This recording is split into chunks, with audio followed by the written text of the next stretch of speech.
This is a Vault Studios production.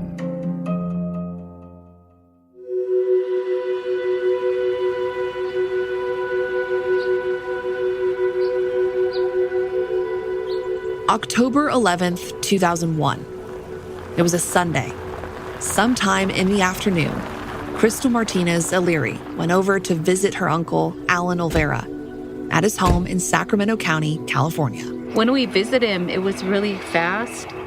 And he might have been busy, like doing something else, like, I don't know. But he came out and he gave us some vegetables to give to his mom and dad, my grandma and grandpa.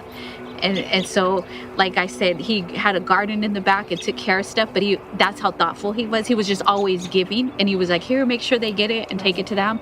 But we didn't really know that would be at all the last time that we would see him. Over 20 years later, Crystal vividly remembers those moments.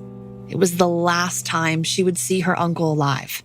She was there with her mom, Allan's sister, who remembers something feeling off when they left the home. I remember walking out when we went in the car, and I just got a feeling, and I started crying, and I told her, I don't know why I said it. I just said, even if something happened to him, he couldn't defend himself. I don't know why I said that to her.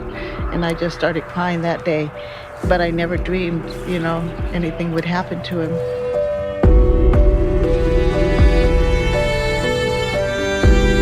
My name is Shay McAlister. And I'm Madison Wade.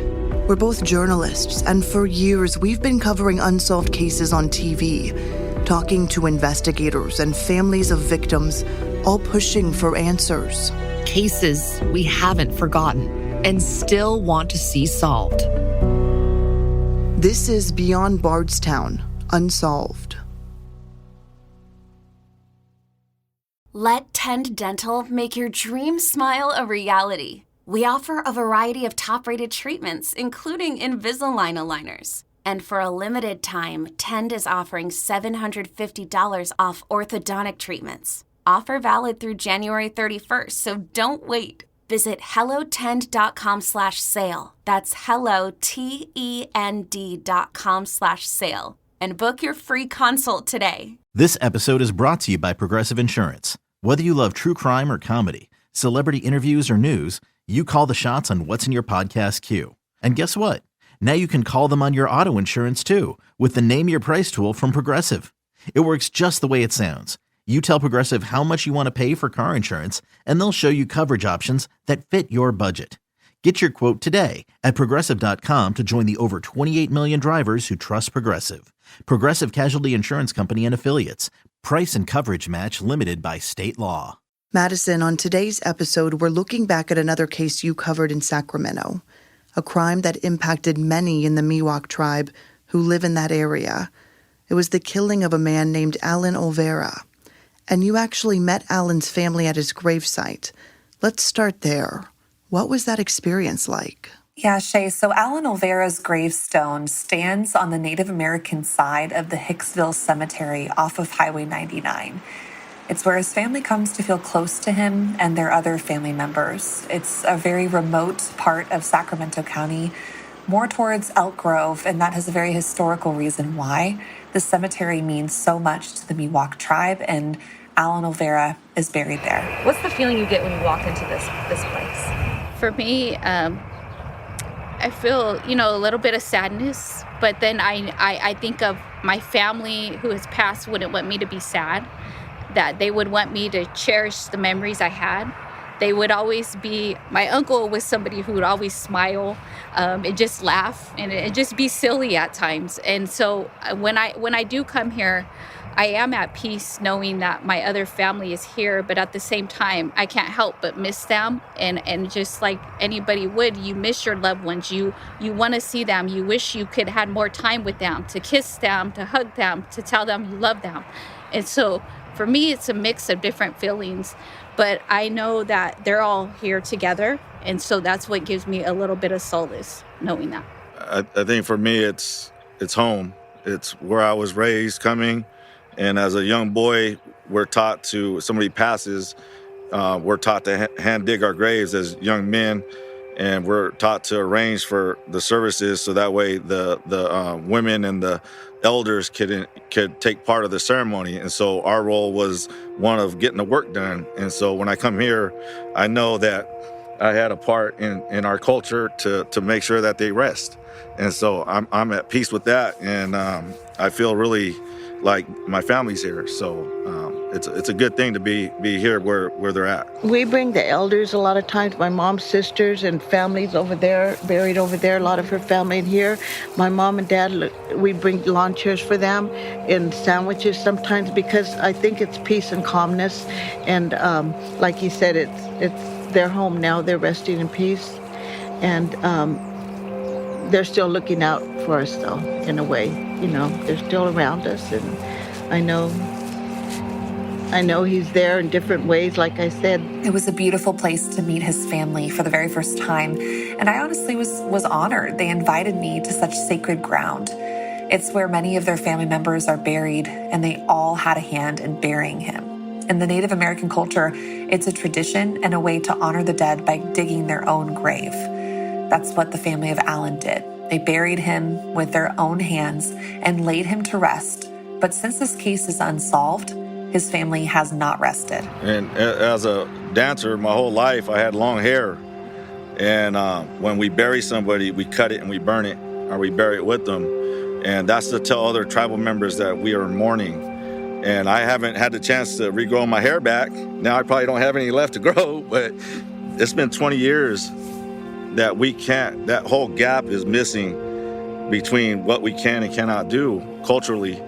And it's been a hard burden to carry. When I arrived, they burned sage, they blessed the space in the air around his gravestone. They sang a Native American song and also opened up to me about what happened to him. It's a horrific crime that simply doesn't make sense. I kind of remember that day just like it was yesterday. Before we talk about what happened to him, let's talk about Allan Olvera. What were you able to learn about him? Absolutely. Allan Olvera took pride in his heritage. He was heavily involved in the Sacramento Native American caucus. He worked and spent much of his free time giving back. He was often involved in Elk Grove Unified School District's Indian education program. He was always delivering salmon to American Indian elders on the day before Thanksgiving. It's something him and his nephew, Matthew Franklin, did every single year. One of the things is in our cultures, we don't kind of look for recognition. And he always got me up during the week of Thanksgiving. Day before Thanksgiving, I was on vacation. Picked me up 6:30, 7 in the morning. We'd drive down to Nimbus Fish Hatchery and get a truck full of salmon. Then we would go to Elk Grove and give it to the kids. We'd go to Sacramento to give it to the caucus members' families. And we'd drive out to Wilton. And some people lived in houses with no electricity, and we hand delivered fish every year. It took us sometimes all week with ice bags, stunk like salmon for a week. But he was like, you need to do this because this is our people need to have that relationship with our salmon. Olvera was also an activist in his younger ages. His nephew, Matthew Franklin, told me that his uncle participated in the American Indian takeover of Alcatraz. He did a lot of things that he was very private about, like storming Alcatraz and taking over Alcatraz and staying there until it was granted Indian land. He took that experience and came back to Sacramento and took over a building and started the first Indian health project. And I talked to one of his friends and also a coworker at the Sacramento County Department of Human Assistance. And she told me that Allan was a caring, nurturing person. He had a great sense of humor. He really cared about other people. He was not married. He did not have kids, but he was a father figure to so many people in his life and to so many kids. He really took a lot of children under his wing and young adults too, trying to set them up for success in their own lives. And so he was not only a father figure to many, but a teacher to many. For me, I remember him just always being loving and really caring, always very happy, go-lucky, good-natured. And he had this really calming to him where he was just really easygoing and fun to be around. We'd often make jokes about things and laugh at each other's jokes. And he was somebody I really looked up to as an uncle, because he really encouraged education. And that's part of the reasons why, for myself, I continued on later on in life to get my degrees, because he was such an influence in that, being involved in education. You mentioned Allan Olvera was Miwok. What is the Miwok tribe's relationship to this part of California? So right now, there are about 3,500 people who identify as being part of the Miwok tribe in Northern California. The Miwok Indians, they're a tribe of Native Americans who live primarily in Northern California. And in fact, in Elk Grove, where I met them at that gravesite, that is where most of the Miwok families still reside, in and around that neighborhood, that area, in that part of our county.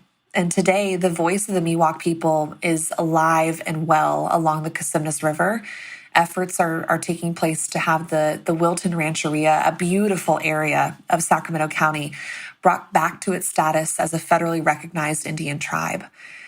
This area, the Cosumnes River, really has a reason and purpose behind the Miwok tribe. And I mentioned they delivered salmon. They would catch the salmon out of the Cosumnes River and then go deliver it to the elders in the Miwok tribe every single day before Thanksgiving. He would always remind me that in our language, in Miwok language, Kasum, it means salmon. Umne is our people, so the Kasumne is our people that live by where the salmon run through the river. Okay, Madison, take us through the events leading up to Allan's murder. When did this happen? So it was October 11th, 2001. Allan's sister and his niece visited him on Sunday afternoon. This was very typical. They drove up to his house. It was down a cul-de-sac, and it was a quick visit. They were exchanging vegetables from the garden. They said hello, but they only entered the front part of Allan's home. When we walked in, before we walked in, I told the detective this, I thought I heard voices. And so I walked in and distinctly looked at the television to see if it was on, and there was no television on. And I didn't ask, is there somebody here with you? I didn't think to ask that, but it could have been somebody in a different room or something, because we just stayed in the entryway and then we left. Like, we stayed a few minutes talking to him and then he walked us outside. They also saw a car parked outside his home that they didn't recognize. We did see a car there that we did tell the detectives about, but I don't know. We didn't see anybody in the home, but there could have been. At the time, they didn't really think much of it. And they also told me that Allan seemed occupied, but didn't think something dangerous would happen. We didn't know, anything would happen like that. We just imagined, we'll see him the next day, or we'll see him in a couple days at the conference, because that was coming up that Thursday. Olvera's nephew, who I've briefly mentioned, Matthew Franklin, remembers when the fear sunk in for him. We were I was elected official for my tribe at the time, and we volunteered to help at the California Sacramento State Indian, I think it was Indian College Day, California Native American Conference. He was at a Native American event. It was a dance, there were celebrations, food. It was something his uncle Allan was committed to going to.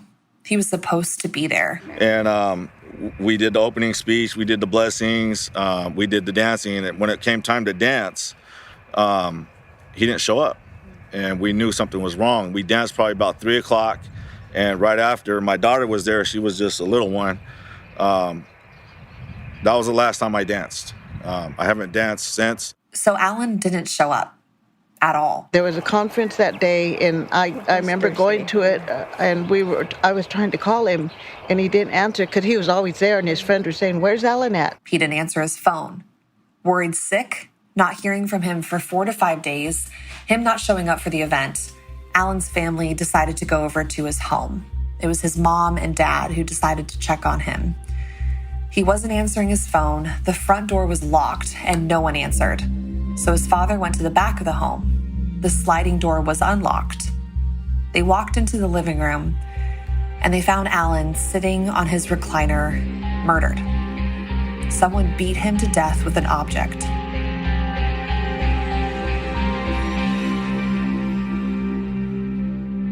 It was pretty violent. Unfortunately, that's the nature of this work, and he had been bludgeoned to death, his head and face, with a really hard object, and so there was a lot of blood, and again, just horrific for the family to have to find him that way and in that condition. The detective I spoke with told me this was a very horrific crime scene.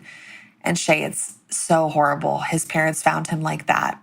I can't even imagine walking in to seeing your own son in the condition he was in, and then trying to piece together what happened in the last 4 to 5 days.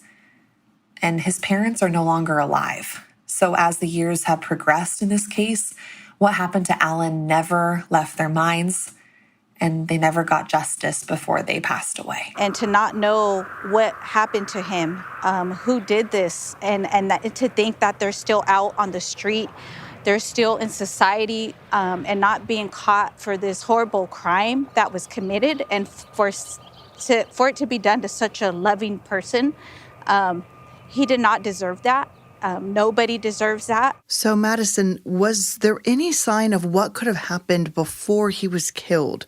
Was this a burglary, possibly a robbery? Was there any evidence left behind that led detectives to put together some sort of story? Yeah, so items were stolen from his home. Come to find out, these items were Native American artifacts, very personal items to Allan Olvera, some electronics, and some other personal items. Now, since then, they've been going to pawn shops and trying to figure out if anyone turned in these items, and nothing's been turned in. Nothing has shown up that used to belong to Allan Olvera. There were things taken from the house, but it appeared that there was some socializing in the residence, obviously prior to Allan being killed. But yes, there were items, electronic items, some other artifacts. I think maybe even some of the American Indian artifacts that he had. I think several of those were taken. So that voice is Mickey Links. She's the detective with the Sacramento County Sheriff's Office in their cold case unit. Detective Links told me that they believe whoever killed Allan knew him. So it's our opinion that, having investigated this case for many, many years, that I feel that Allan knew the person that killed him.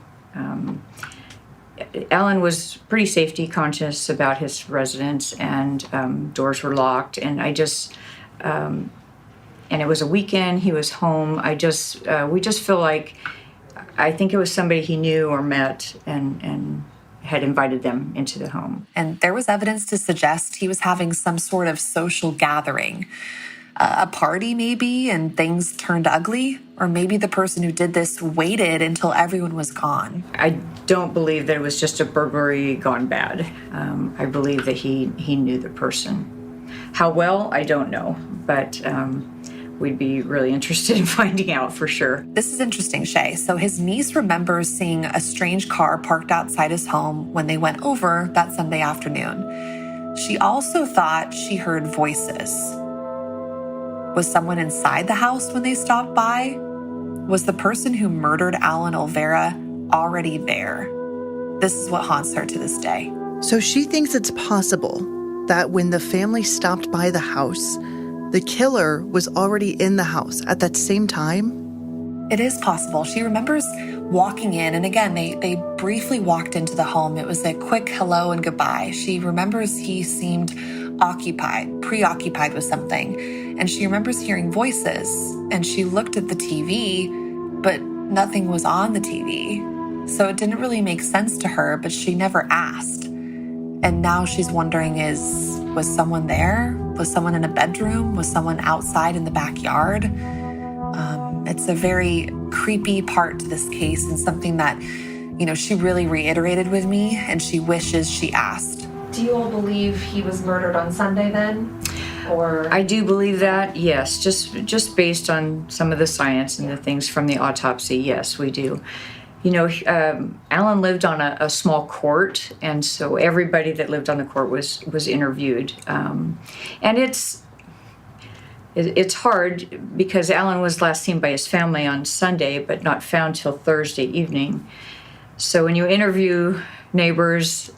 They're used to certain things, so when they say, yeah, I saw Allan, driving on Tuesday, we're pretty certain he wasn't. So,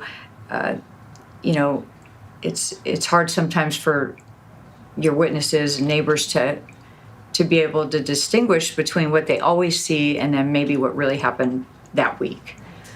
So that's been a difficult thing for us to overcome during the investigation too, is so many people on the court saw him, neighbors who knew him, saw him at different times when we believed that he was already deceased.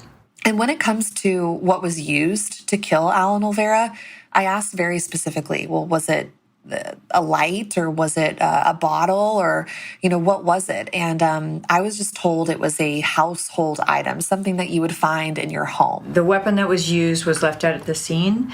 I won't go into details about it, but it was an object that's commonly found in homes. So it wasn't, a knife or a gun or anything. So the person that killed him, we feel, grabbed something from the house and used that to hit him over the head and kill him. So that also goes to show that this was possibly something that just happened in spite, that happened quickly. If someone came over to kill him and didn't have their own weapon that they brought, then what happened that led up to someone taking something that you would have in your home and beating Allan to death? And that's what happened. The detectives wouldn't tell me what was used specifically because it's part of the investigation. And if they do find whoever did this, it would be key in solving this case. So I respected them keeping that close to their chest. But it is definitely an interesting part of this story because items were taken from the home and then whoever did this just grabbed something and used that item to then kill Allan. As I said, it seemed like there was a social atmosphere in the house. So I don't know if an argument ensued or Allan asked somebody to leave or what, we don't know. But yeah, clearly somebody got very angry. The suspect got very angry and Allan wasn't a big guy. He wasn't a violent guy. It just seems so... it just seems hard to believe that somebody would have to do that to him if they were mad, or if he even said anything to them that made them mad, or whatever it was. Why not just leave, right? After you kill somebody and you stick around to steal things from that house, you're dealing with an evil person, right? That can do that while somebody you just killed is laying there in their home.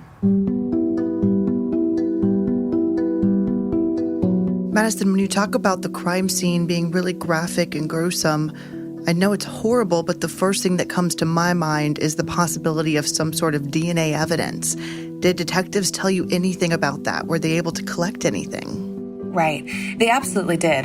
They had a big crime scene to look at. This was his home. And so every single room, every single square inch could have had some evidence. So yes, they took and cataloged many items. They figured out what was stolen. We do have some evidence in the case. We do have some fingerprints. We do have DNA evidence. It's figuring out the relevance of it and proving whether or not that's our suspect. And again, Allan had friends and family that have been to his house. We've got some leads on some of that we're working on,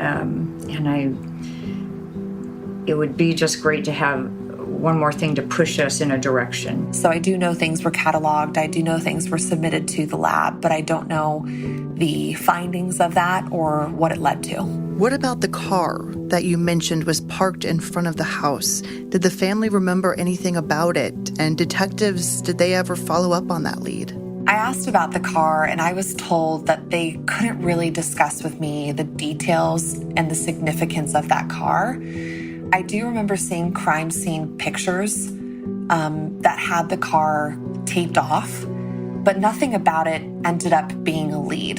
You know, here we are more than 20 years later, and you would think a license plate or something along those lines would lead to somebody, but clearly it hasn't made much of a difference in this case. And then what about if it was some sort of party or social gathering that happened the night he was killed or in one of those nights before? Was there any more witnesses? Was anyone that could have been at his house questioned in this case? Did detectives talk to you about that? Yeah, so of course they went through everyone who knew him personally. His family members were looked at initially, but, you know, no name came forward as a possible suspect except his roommate at the time. He had a roommate that had recently moved out. I think the focus initially was on that he might be a suspect. So they looked at his roommate because, of course, that person had access to the home, had access to Allan Olvera, but they later ruled him out in 2012. And now they've been working this case ever since to find justice for his family. So I can't understand why at this time somebody has to know something or heard something. I just think it's time for the family to have some peace, a little bit of closure.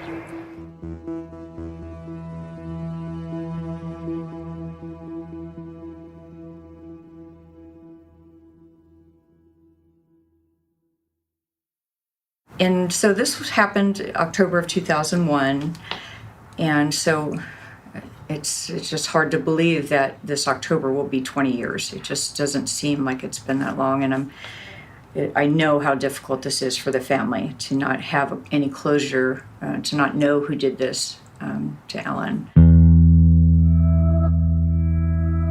When I sat down with Detective Mickey Lynx, the head of the cold case unit with the Sacramento County Sheriff's Office, it was just ahead of the 20th anniversary of Allan Olvera's killing.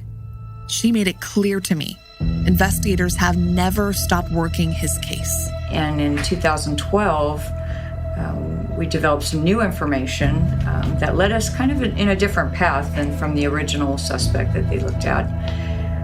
And so we've been working that. And when I spoke to Allan Olvera's family members, they told me they are hopeful answers could come soon.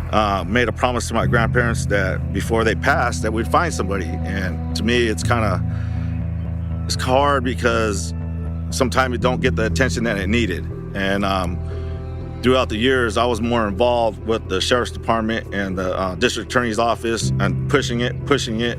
I would call the media, I would call the papers, I would get billboards, raise money. I think we raised up to $75,000. I did interviews for people who called in for the sheriff's department. And so really to kind of make sure this stayed at the forefront. And I think with our family is being very small now, there's the immediate family is really little now.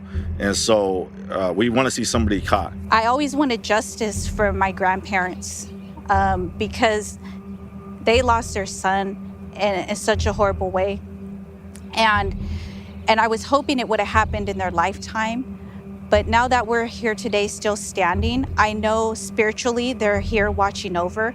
And I'm really hopeful. And I just keep praying that someone could be brought forward and brought to justice and be held accountable for their actions that they committed for somebody who did not deserve this at all, who was such a big influence in the Native community and a role model for myself and many others. And so I just hope that somebody can be brought forth and held responsible.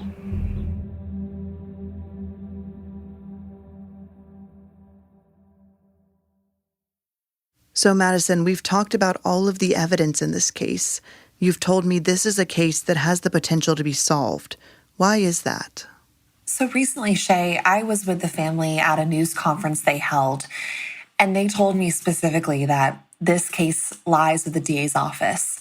So that means the Sacramento County Sheriff's Office and the cold case detective, Mickey Lynx, has been working this case so diligently that they believe they have a case, that they know who did this. So they've submitted their findings, their case files to the DA's office, and now the Sacramento County District Attorney's Office can make a decision. they can make a decision on whether to move forward with charges. But the sheriff's office believes that they know who did this to Allan Olvera, and they told me no family deserves this more than him. Of course, they have so many cases that they're working on, and each one is different. But the Allan Olvera case, because of his involvement and his dedication to his community, this family has not been able to rest, and his parents are no longer alive. So they're really hopeful that the DA's office will file charges, and this case could potentially get solved. 20 years goes by pretty quick. I mean, for me, it's just hard to believe that it's been that long, but I know for the family, it's not quick, and it's very long, and it's tough to not see it come to an end, that something is final. But I also I'm hoping that they feel good that they know we haven't forgot either. This case isn't just sitting on a shelf where nobody's looked at it, that nobody's done work on it. As, DNA and our science and forensics continue to improve every year, every 5 years, we are applying those things to our old cases. And I think that's why you're seeing so many of them solved.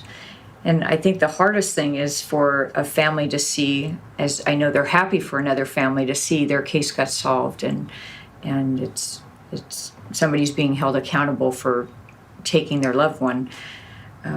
When you still have a case that hasn't been solved, it just makes it a little harder. Yeah. So, but I hope that, and I hope as you see us solving these cases, that families will say, okay, I don't want to give up, right? There's hope. Were you able to touch base with the DA's office? How long could that take? What could that process look like? So I have not been able to talk to the DA who has been assigned to this case.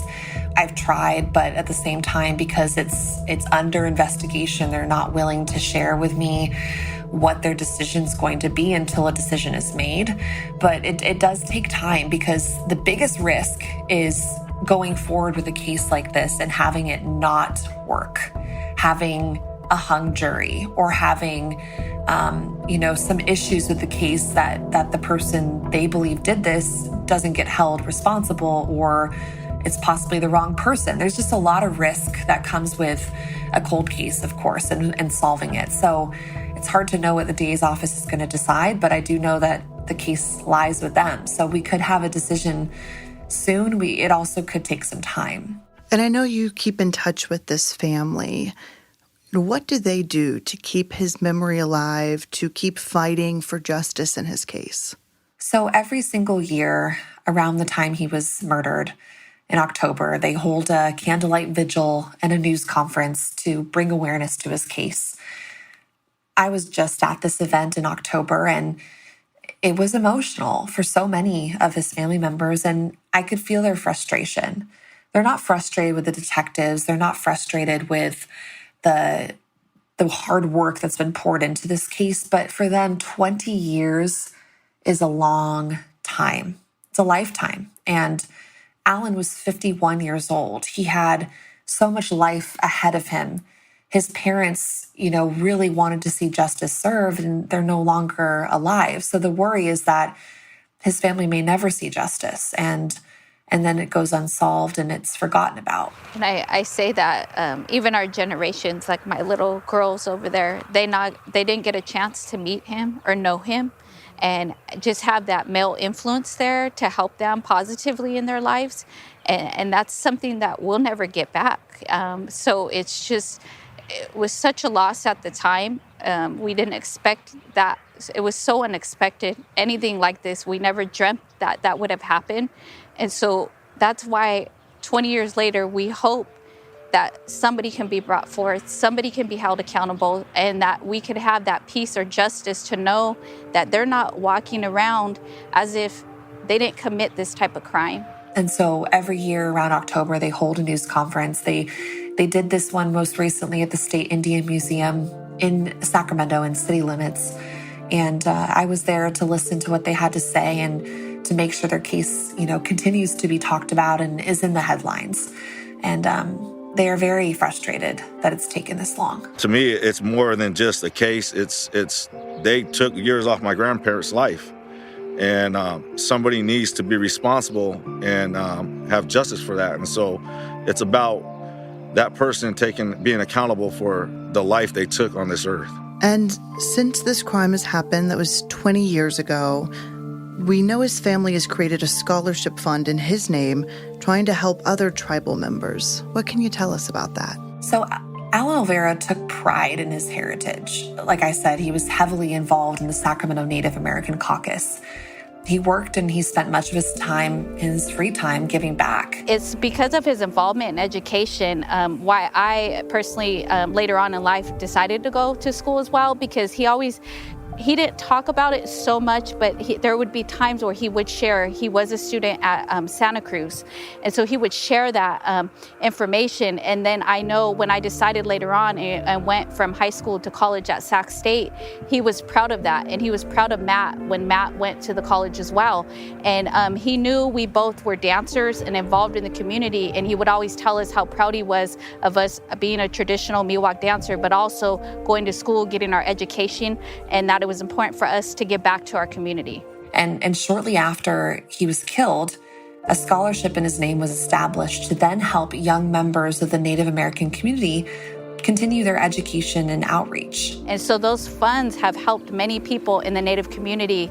And every year they recognize the students and have a gathering. And when my grandmother was here, she would be brought along as well as my mom and my brother, and they would attend the gatherings, and the students would receive their award and be honored that scholarship donation. So if anyone out there is listening to this and they think they might know something that helps investigators, where should that information be directed? So just because this case lies at the DA's office doesn't mean that they're not still wanting tips and leads. And in fact, they invite that because one tip or one lead could actually solidify this case even more. If anybody has any information about what happened or knew him or knew people that knew him, if we haven't talked to them, or if we have and they have something that they didn't tell us before, we want to talk to them. So the Sacramento County Sheriff's Office, their cold case unit, they are always accepting phone calls and emails. You can find their information in our notes right here on the podcast. And that way it can help detectives, even more solidify their case and make sure that Allan Olvera gets justice. And they're looking for any tips. Even if you may have come across a Native American artifact or some sort of item that may seem that it belongs to someone else, that alone could help. They've been looking at pawn shops for years and nothing has come up.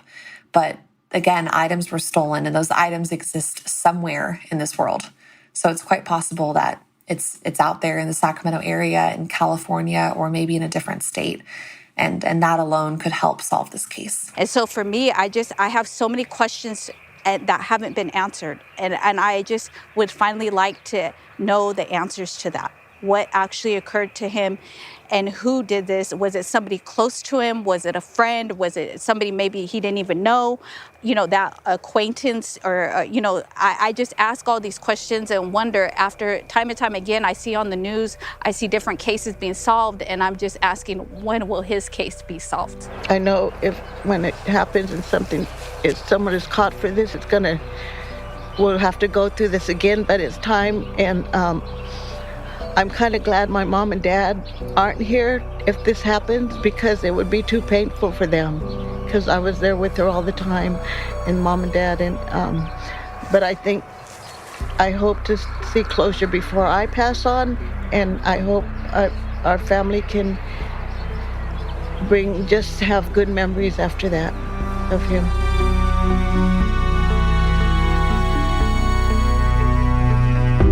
Beyond Bardstown Unsolved is a production of Vault Studios in partnership with King 5 in Seattle, WHAS 11 in Louisville, and ABC 10 in Sacramento. Make sure you don't miss any future episodes by following or subscribing to the show wherever you're listening right now. And to talk about these cases with other listeners, be sure to join our Facebook group, Unsolved Insiders. Beyond Bardstown Unsolved is hosted by me, Madison Wade, and WHAS 11 anchor and investigative journalist Shay McAlister. Our producer is Reed Redmond. Our executive producers are Will Johnson and Brian Weiss. Thanks also to investigative journalist Andrea Ash. Audio mixing is done by Richard Humphreys at Tacoma Media in Silver Spring, Maryland.